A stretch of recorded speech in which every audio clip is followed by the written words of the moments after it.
presence that they normally have, City. So I think all in all, Rio's right. It's a decent result, but there was probably more in it for City if they played the way they did in the first half.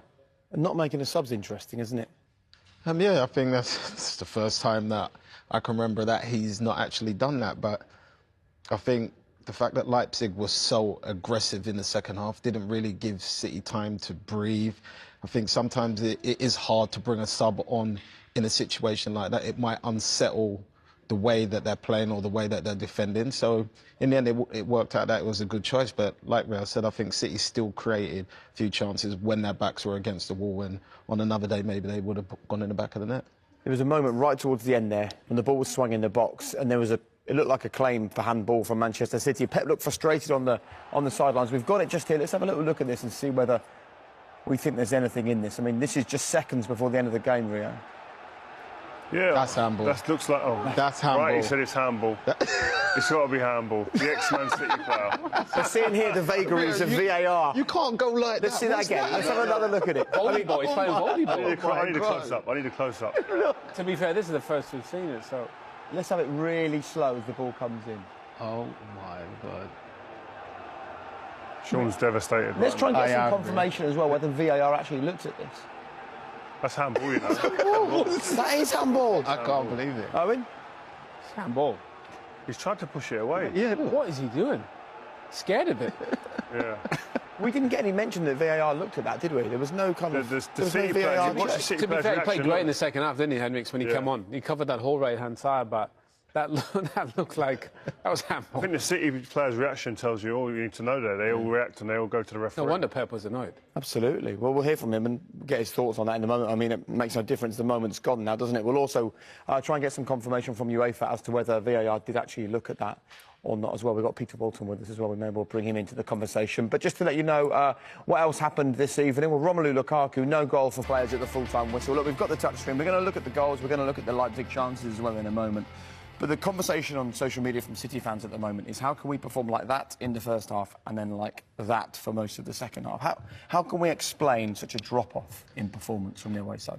I think it's hard to explain. I think we expected City to come out and keep control of the game like they did in the first half, but at the same time we still have to respect that I think Leipzig are a good team and they're very strong at home, so you expect them to have a spell at some point in that game. But I just didn't think it would last as long as it actually did, to be honest with you. I thought City would regain control of the game and start dictating again. What do you think? Yeah, I think games go like that, though, and I think that's like the experience that Pep has. I think you look at it and you go, do you know what? It's very rare you dominate the full 90 minutes and you have complete control of a game. There's going to be spells, but like Shaun said, maybe you feel that he would have altered something within his tactics, his approach, personnel. Even he didn't make a substitution, like we said. That's the first Champions League game in 4.5 years. And you think to yourself, substitution. Pep's somebody you think he's a chess player. He gets put in a position, right, he works his way out of it. And today they didn't manage to do that in the second half. Yeah, I thought the first half they were brilliant. I thought that was pure control. Yeah.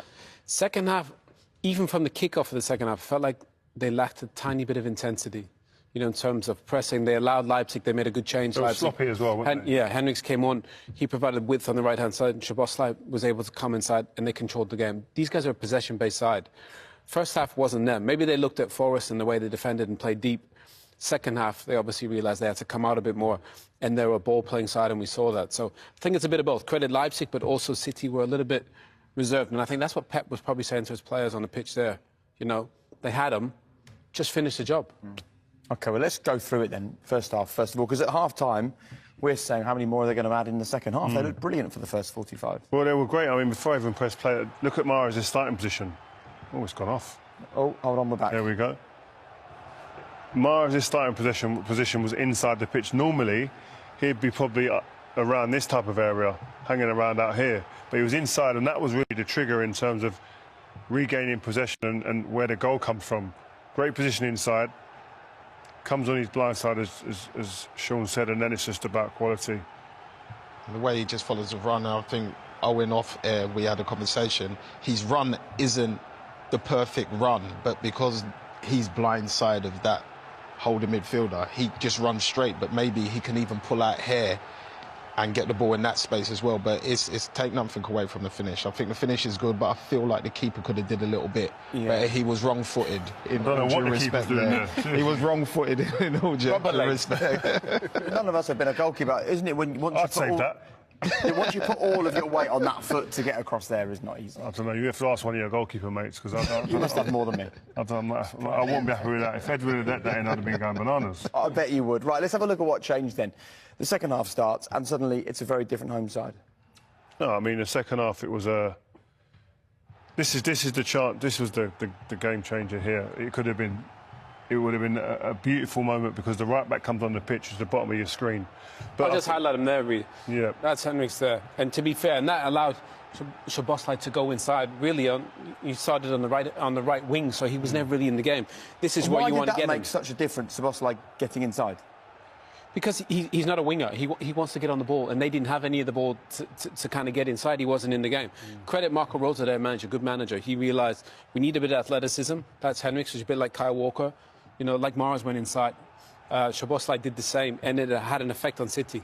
I think Ake gets drawn to the ball. If you're going to go in there, you have to take everything. The ball, the man, whatever it is, or even foul. I think that the fact that Ruben Diaz is there, who could get to that ball there, I think that Ake, he needed to stay here. Stay in this position here, cover the run. Doesn't do Rio, that. do you think the whole back four is a little bit too far over? Yeah, I think the whole team was. Yeah. If you're over that side of the pitch, you can't let them out. And they managed to get out and get a good composed ball to the right back, but you wanted someone else on the end of that to finish. I don't know, maybe all he needs to do is strike true to it. Yeah, strike through the ball. I don't feel like he can side foot from that position, but Silverhair was tremendous skills there. And Edison, I think, comes out and makes a fantastic save when it called upon when he's needed. He turns the Kanji they there. never got really here in the first half, did they? This high with this many bodies.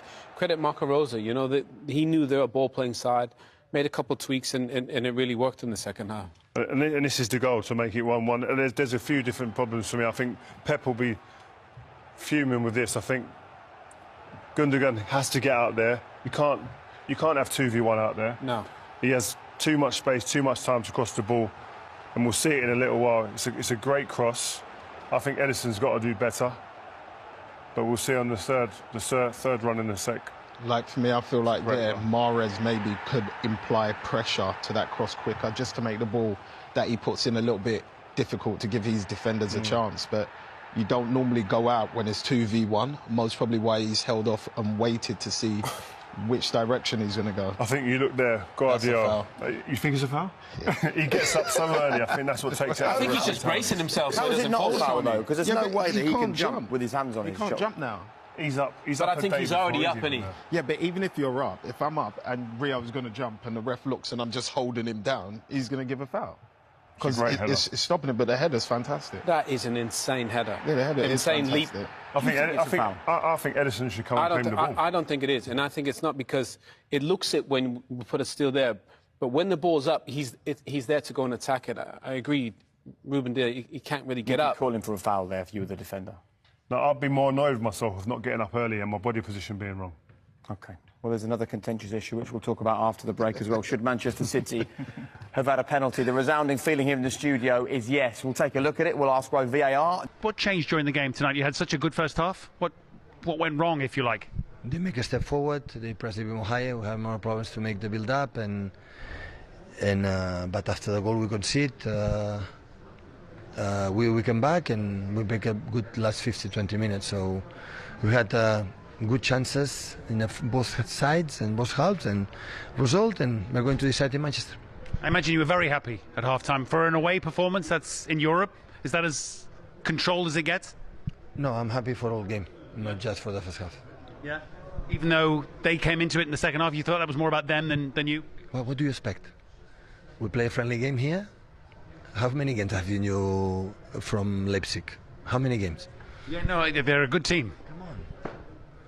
So the people expect we're here, we're going to win 0-5?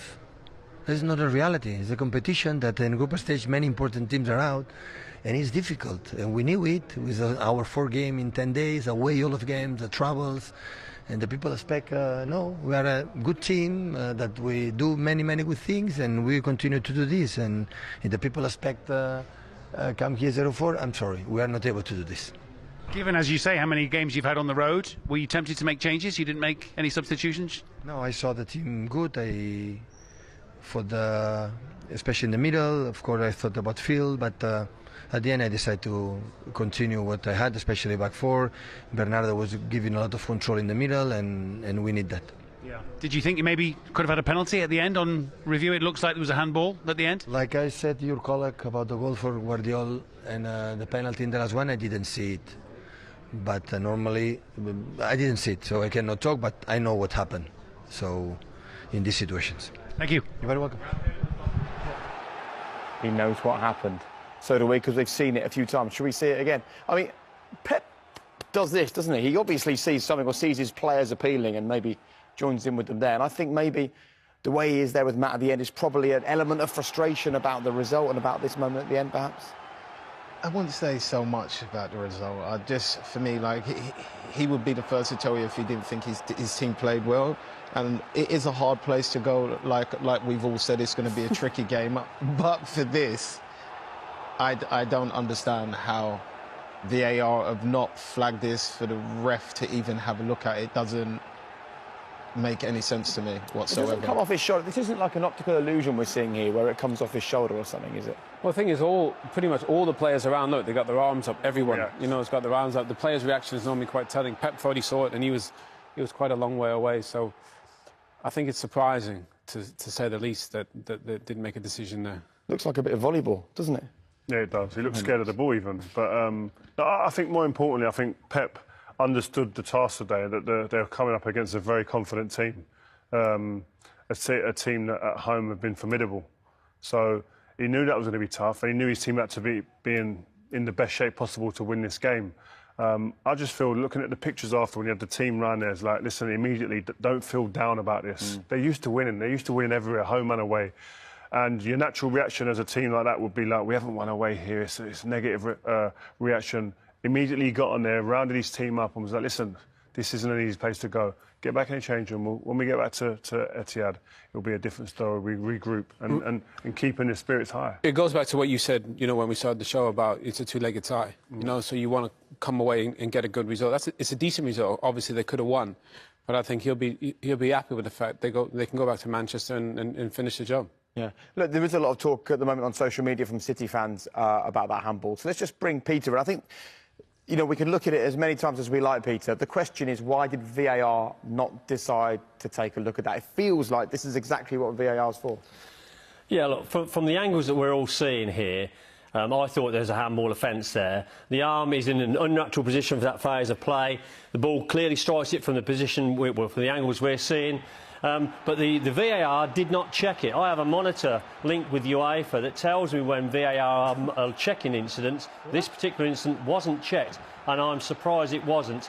If there's an angle that we're not seeing where it strikes his shoulder, then I understand that. I haven't seen that angle. All I've seen is what we've seen today, and for me, that was a handball offence.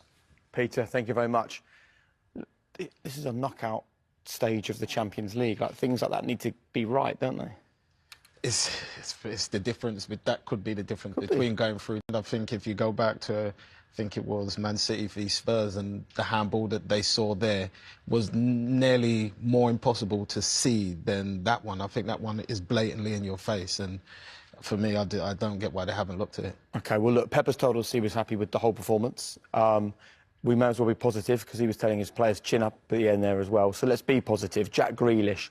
There was moments this evening where you were watching it going, that's exactly how I want him to play. Yeah, no, I mean, he's such a fabulous player, Jack. And I think he's so used to maybe playing a certain way. When, you know, we've seen him, he's such a good carrier of the ball. But I think he's unplayable when he plays like some of the clips we've shown here. I think if he does everything in, say, 1, 2, 3 touches, I don't think you can stop him. You know, picked his time when to come in off the left-hand side there. He has a shot there, OK, it's just over. But, you know, when he makes his mind up to go do something there, first touch, boom, takes him on. And I think, really, when he does this, I think he's actually pretty much impossible to play against. Yeah, it's because he has times where he takes his time, and I think where he changes the rhythm of the game and changes like there, slow it down, speeds the game up there, and then releases like that, he's almost unplayable when he does like that. It's when he slows the game down and plays slow, one pace, then you think, actually, He allows the defenders to come across. Here, defenders start to come into him. He releases it, the open player, and he creates a chance at goal.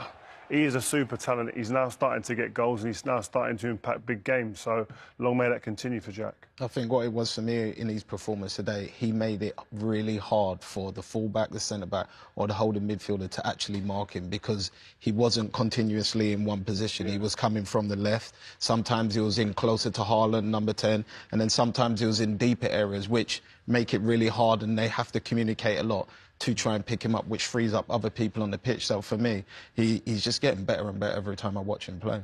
And we talk about him impacting these big games. It wasn't too long ago that he wasn't playing in the biggest games. Well, if you think back, I mean, he scored at Old Trafford. You know, he scored against Arsenal. He's coming into form at a crucial moment, and Pep trusts him. That's why he's playing in a game like this, because he trusts him. He's producing the goods, and I don't think he put a foot wrong tonight. So I think he'd be delighted. What are our thoughts then ahead of the second leg? I still fancy Man City. I think that the experience, I think the match winners in the team, I think they've got them, and the fact that it's at the Etihad, I think, is a huge plus and positive for them. The first half, I think there's enough there to tell you that they are the better team, but they have to be on it. They can't allow this team to pressure them and to dictate the way that they're going to play. They've got players. They had big chances today, and they'll get more chances at Etihad, but I think they'll dispatch them. I have to agree with Rio. I think going back to the Etihad, I think they will resume control the first half, but I think they will have that control for longer periods of the game in a whole, and I think that they will create those chances, but they're in a better position to take all of them. We're still waiting for them, though, to find more consistency. I mean, we can look at their last few results. They've only picked up 2 wins now in the last 5, 2 successive draws. Yeah, but I thought they could have easily beat Forest, 4 or 5, so they obviously missed a couple of crucial chances. I do think they're going to go on a run. I think the results are going to go on a little run here. They could win 10 on the bounce, and they could go win a couple of trophies. So I think Pep will be happy with parts of the performance, but I do think they're going to step it up and maybe find a settled back 4 to work around and then go and chase a couple of trophies. OK, let's get the quick thoughts of Marco Rosa. He's now with Matt. Marco, what did you say at half-time to your boys to change the game? Yeah, we should start to play and to fight. Really difficult first half, 26% possession. It's not enough against City. Too passive in every situation. They moved the ball, they moved us. We had no power if we won the ball. Second half, totally different. I think it was the same level. That's what we wanted from the beginning, but better late than never.